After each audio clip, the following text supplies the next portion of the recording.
My parents stole my restored Mustang from my brother and claimed he legally owned it. So I had them charged and now they're begging. My little brother, a 20-year-old male named Jason, has always been treated like he's God. His gift to humanity, while I'm basically just the invisible kid nobody gives a crap about. It's been this way since we were kids. I still remember this one time in 8th grade when I won first place in the district science fair. I spent weeks building this kick-ass solar-powered water filtration system. When I came home with the blue ribbon, my mom just said, "That's nice, dear," and went right back to helping Jason make a poster for his social studies project that was due the next day. He got a C+ on it, and they took him for ice cream to celebrate his hard work. Christmas was always a complete joke in our house. Jason's pile of presents would be stacked to the ceiling, all the latest gaming, crap, best clothes, whatever he'd been whining about for the past 6 months. My pile? Whatever cheap stuff, maybe a flannel shirt if I was lucky, and occasionally something actually useful for my projects. Practical gifts, Mom would say with this smug look, like she deserved. A medal for buying me work gloves while Jason got a freaking Nintendo. Dad was always out in the backyard with Jason, teaching him to throw a football or building his science projects. I'd be in the garage alone, watching YouTube videos to learn how to fix stuff, because nobody had time to show me. Whenever I asked Dad for help, it was always in a minute that somehow stretched into years. Eventually, I stopped asking. The golden child bullshit went way beyond gifts and attention. Jason would literally wreck Mom's car, and they'd just shrug it off. Accidents happen, honey. I'd come home 5 minutes past curfew after working a late shift at the hardware store and get grounded for 2 weeks. Different planet, different rules when you're the favorite. When we were 16 and 14, Jason went through this phase where he'd borrow my stuff without asking. One time, he took my iPod to school, back when those were a thing, and some kid stole it from his backpack. When I got pissed, my parents told me I needed to be more understanding because he's going through a lot right now. The lot being that he didn't make first string on the JV basketball team. They never replaced it, but 2 weeks later, Jason had a brand new one because he needs music for his workouts.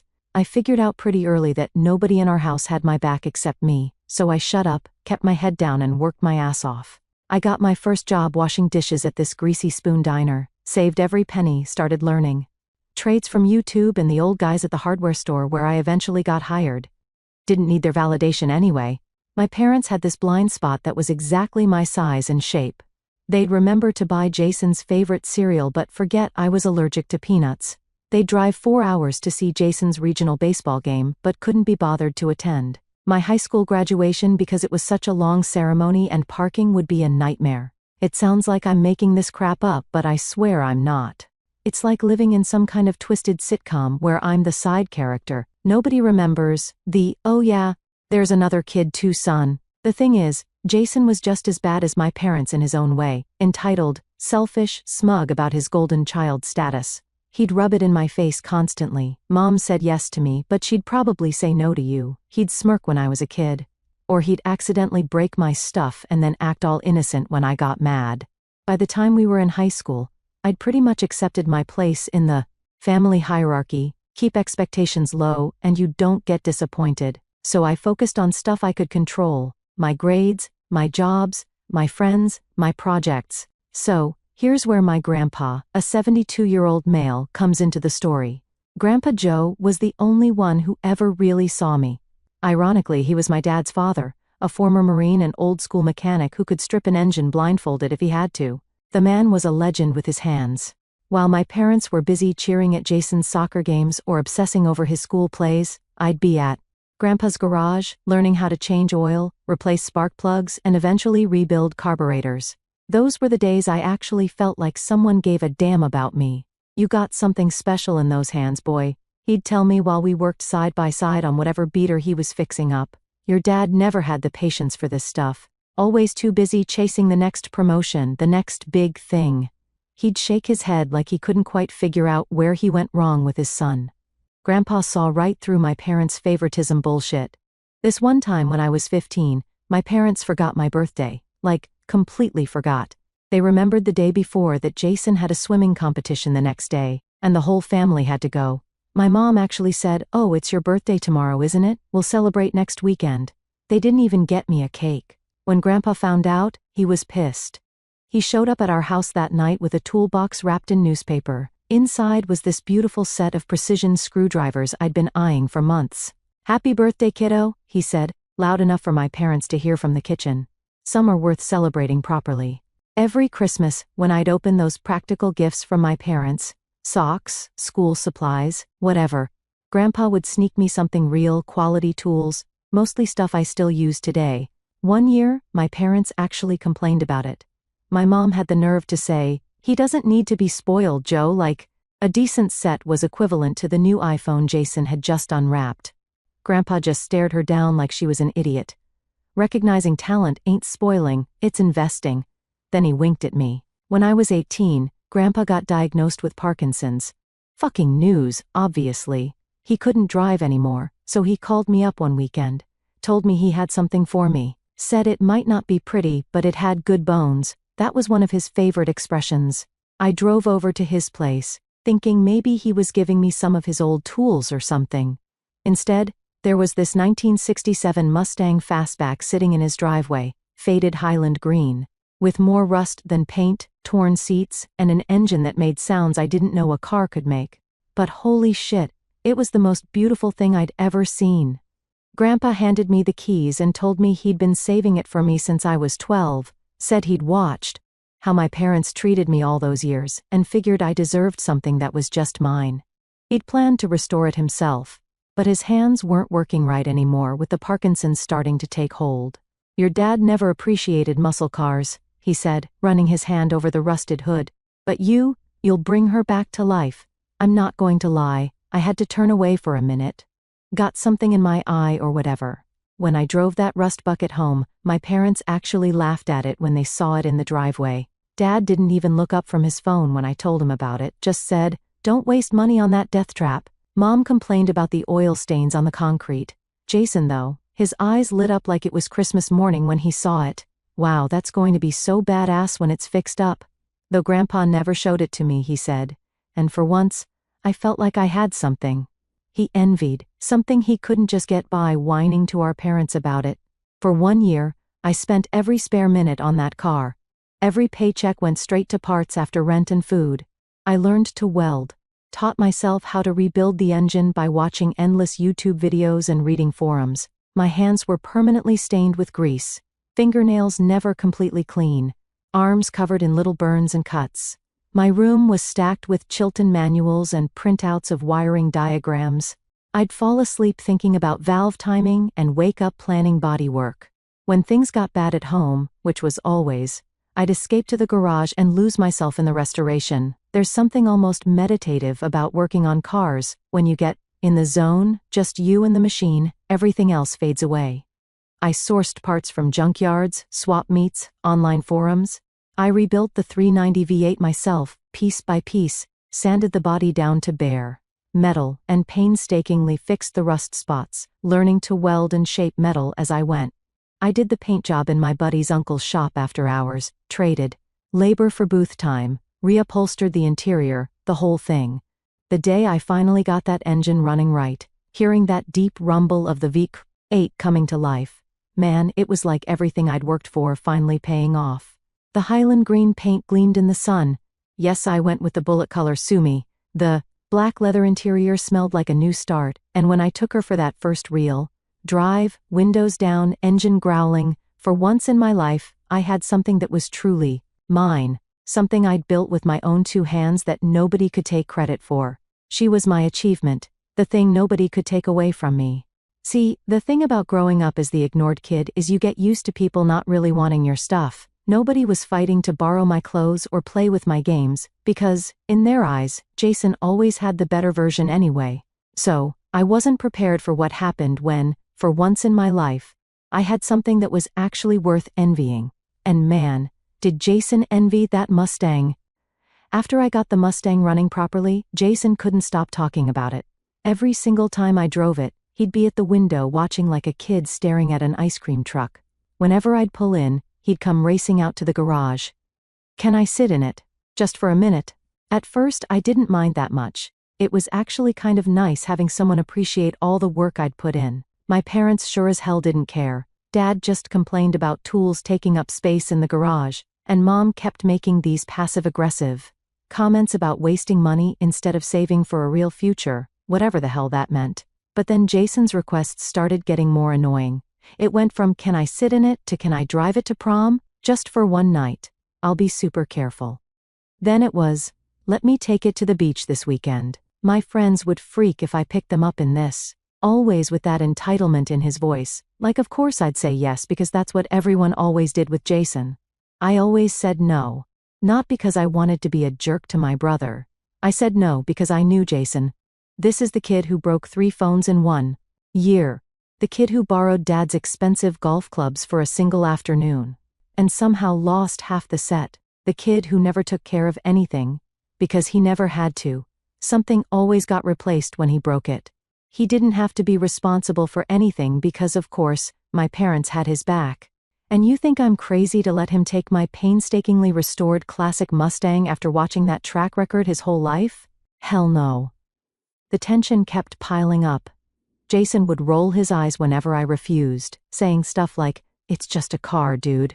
You're so freaking uptight. Just a car." Like I hadn't spent an entire year, every spare dollar, rebuilding the damn thing. Then my parents started making these little comments at dinner, stuff like, sharing is part of being a good brother, and that car just sits in the garage most of the time anyway. Classic setup in our house. What Jason wants, Jason gets. Except this time, I wasn't budging. My dad tried to guilt trip me one night. When I was your age, I always shared with my brothers. That's what family does. I almost laughed in his face. This from the guy who literally hid the good snacks in his office, so he wouldn't have to share with his kids. I just replied, "When you were my age, did you rebuild a classic car from scratch?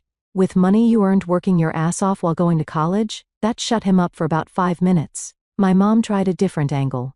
She cornered me in the kitchen one morning with her coffee cup and that fake concerned look she gets, "Honey, I'm worried about you getting so attached to material things. It's just metal and rubber, Relationships are what matter in life." Funny how they care about maintaining a good relationship when it comes to Jason.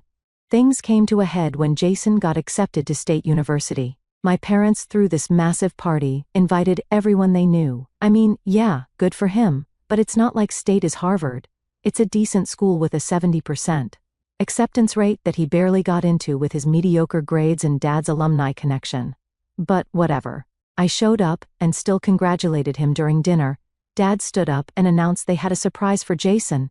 Dad started talking about how Jason would need transportation for campus, which was about 40 minutes from home, and looked right at me, saying they thought I should let Jason use the Mustang while he was at school.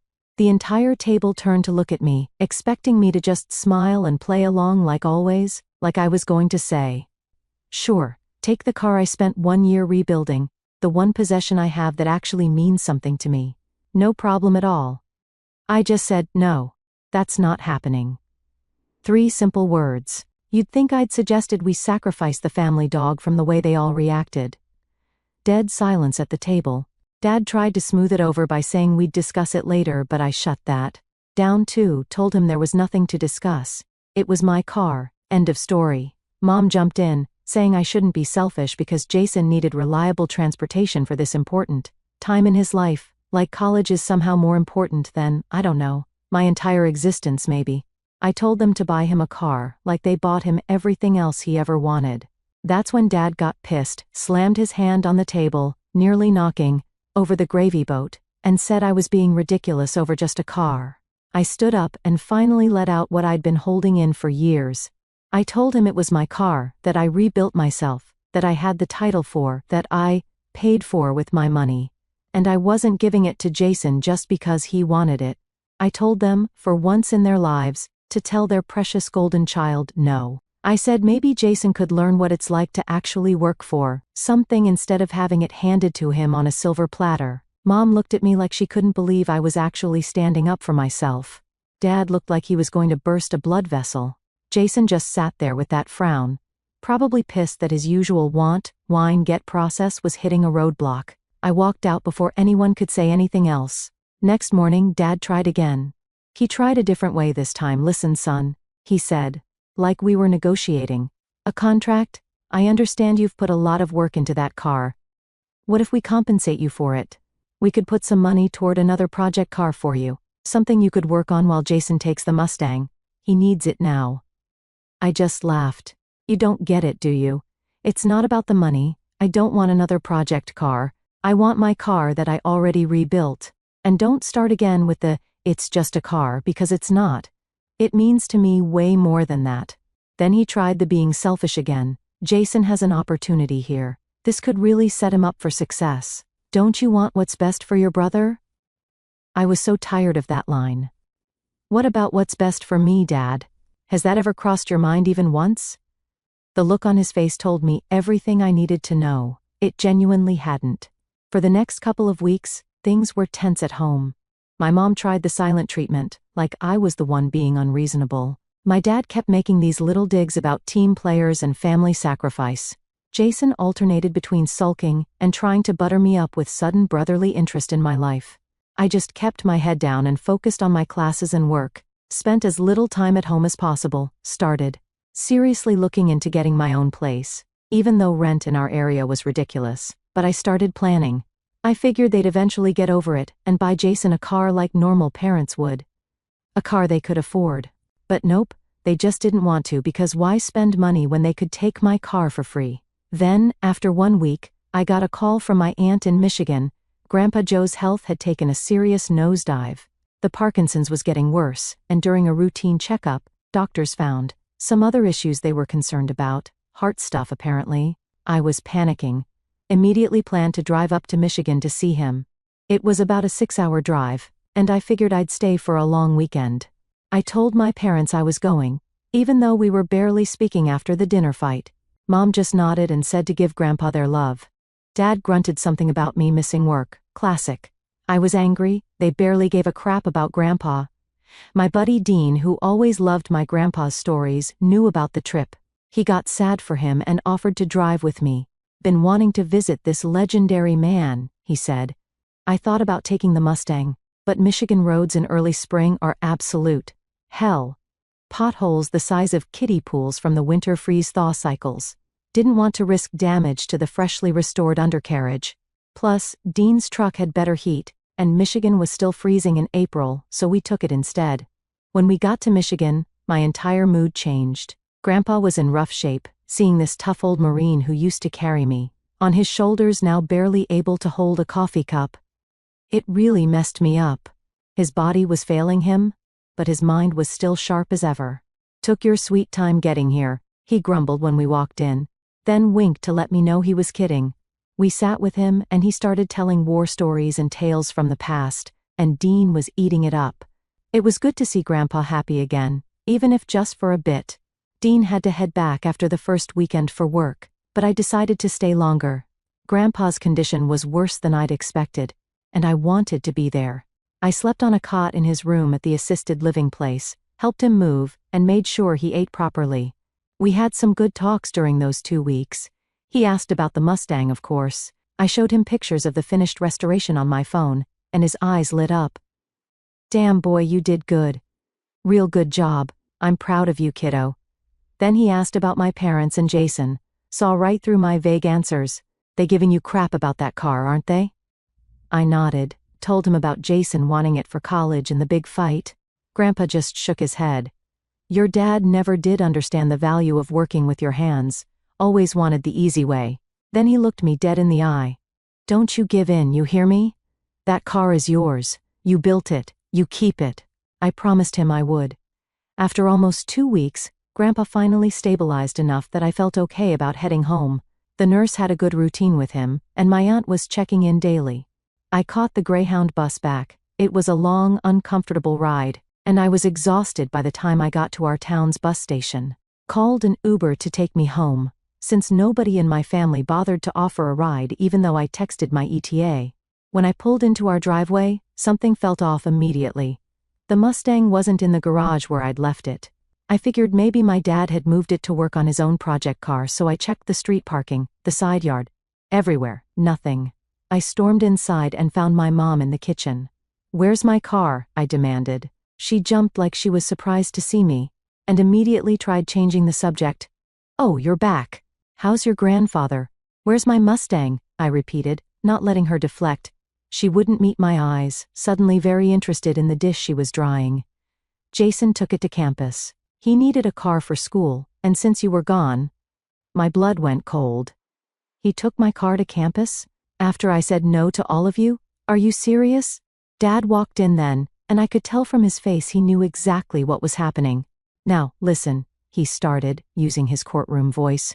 We tried to call you, but reception was spotty up there. Bullshit, I shot back. I had a signal the whole time. I texted you guys every day with updates about Grandpa. You didn't call because you knew what I'd say. Dad went on, look, what's done is done. Jason needs that car more than you do right now. And what am I doing? Just existing? That's my car.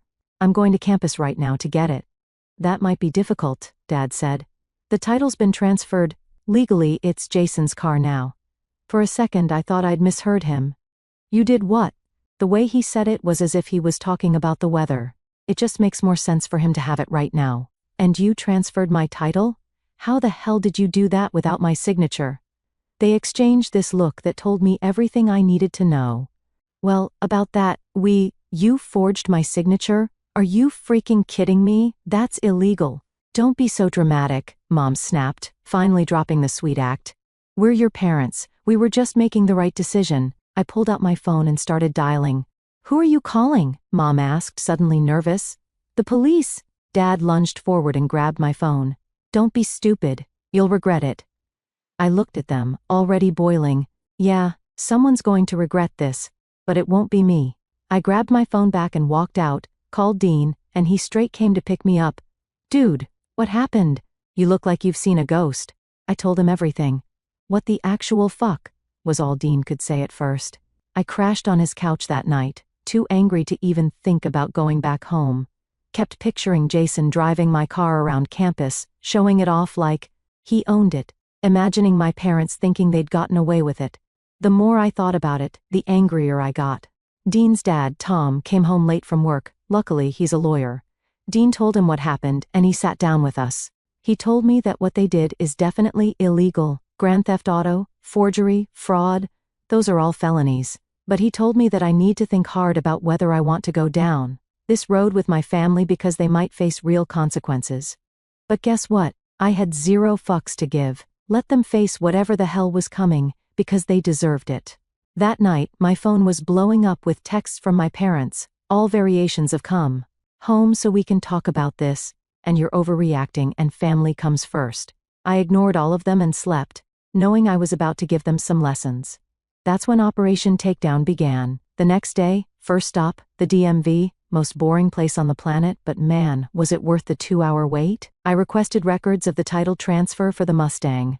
Sure enough, there it was. My signature on the transfer papers dated exactly. When I was sitting in a hospital room in Michigan with Grandpa, I got copies of the original title too, showing the car was legally mine from when Grandpa signed it over. Next, I dug through all my files at home, when my parents were at work. I'd always been meticulous about keeping records for the Mustang restoration. I had every receipt, every before and after photo, every piece of evidence showing it was my project from day one. I had the original bill of sale from Grandpa to me. Even had texts from my parents acknowledging it was my car project.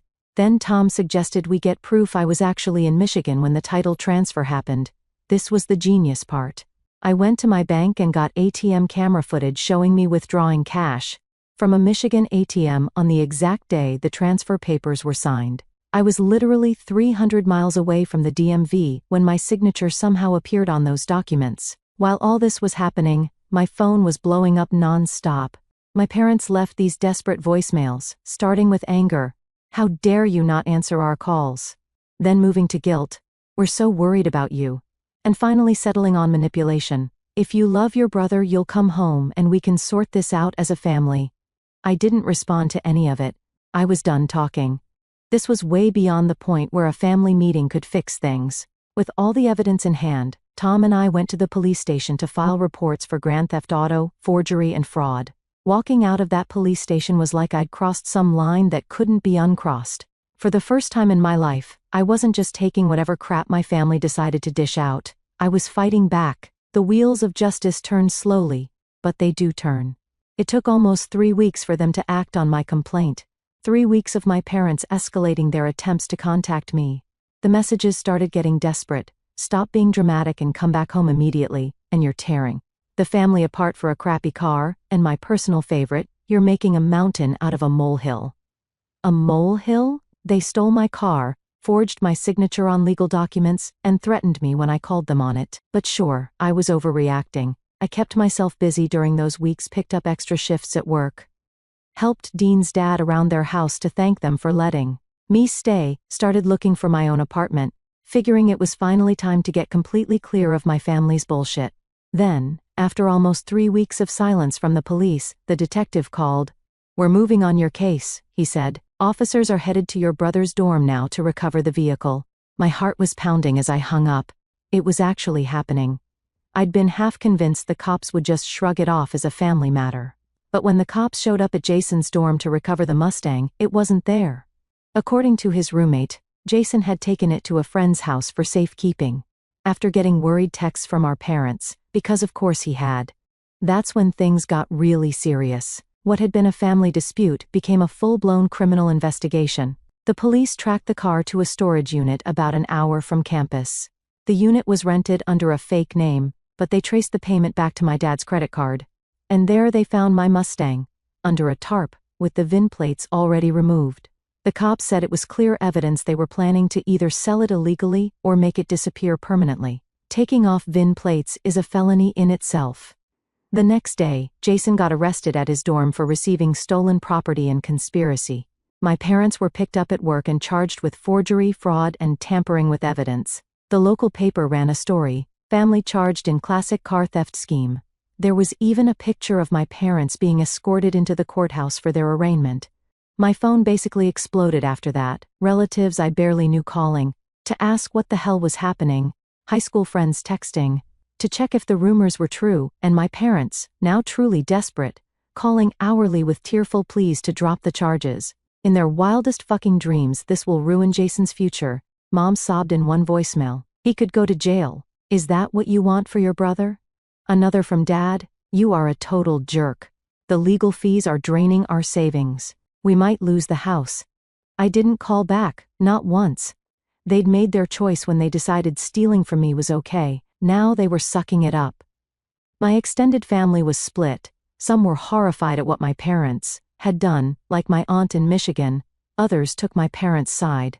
Of course, my mom's sister left me this scathing voicemail about how I was destroying the family over a stupid car. I didn't reply. What was the point? Through all this chaos, I was calm, like I'd finally reached the point where nothing they could say or do would affect me anymore. I'd spent my whole life being the good kid, the reasonable one, the one who sucked it up and dealt with whatever unfairness came my way. And where had that gotten me? Nowhere. The most surprising call came from Jason, from the county jail. Unlike his usual confident tone, he sounded desperate. He started with some bullshit about it all being a misunderstanding and claimed he thought I was cool with him having the car because our parents said so. I cut him off right there and told him to stop lying. He knew exactly what he was doing, since I told him to his face at that dinner that he was never getting my car. After a pause, he said he figured I wouldn't press charges because family sticks together or some crap like that. He said my dad claimed it wasn't a big deal since they're my parents, and that the car was wasted on me anyway since I just worked on it instead of actually driving it somewhere worthwhile. Pure entitled bullshit, but exactly what I dealt with my whole life. Then he had the nerve to beg me to drop the charges because this was going to mess up his life. I just laughed and welcomed him to the world of consequences, then hung up. As the case moved forward, I got regular updates from the detective. "The evidence is overwhelming," he said. "Between the forged signature, the ATM footage proving I was out of state, and the fact they'd removed the VIN plates, the prosecutor was confident they had a solid case. Your parents' attorney has reached out about a plea deal," the detective told me. "They want to make this go away." I bet they did, but this wasn't going away. Not this time. Edit 1. God, I didn't expect this to get so much attention. Thank you all.